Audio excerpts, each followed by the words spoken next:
Welcome, delicious friend. They say that fallen London is a city of 1,000 stories, and they'd be right.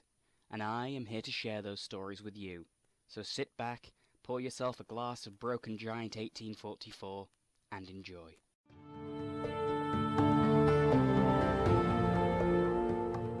"'Twas the night before Christmas, and all through the house not a creature was stirring, for the starveling cat ate the mouse. Offerings lay, wrapped with great care, for I knew Mr. Sachs would soon be there. My not-quite daughter lay in her bed, whilst dreams of secrets danced in her head. Her mother and I, in our bed in the deep, holding each other, for we could not sleep. For then at the door came a terrible knocking. It was as if the whole city was rocking. Out to the door I moved quiet and slow, though the visitor's identity I already did know. When I opened the door I saw nothing was there, only the false snow and urchins playing without care. I turned to return, when from the corner of my sight a crimson hansom cab pulled up, and I turned white with fright. With a crimson-robed driver and gifts on racks, I knew then it was old Mr. Sachs.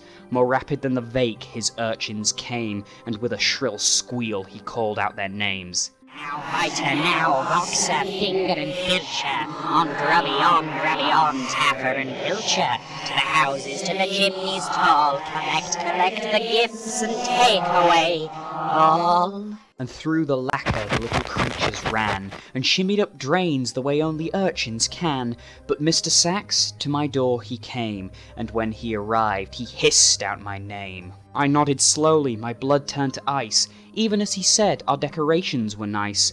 Next I remember only the sound as Mr. Sachs came in with a bound. By the light of the candles he stood there in red, asking for gifts, or he'd take me instead.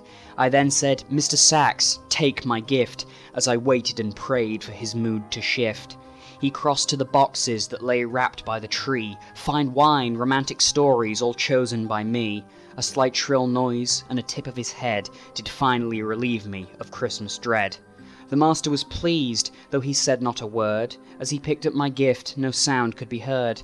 I thought that perhaps up the chimney he would fly, but that would be silly, so I just said goodbye.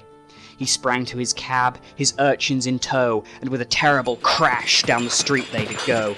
But I heard him say, as he rode out of sight, Happy Christmas to all a good night.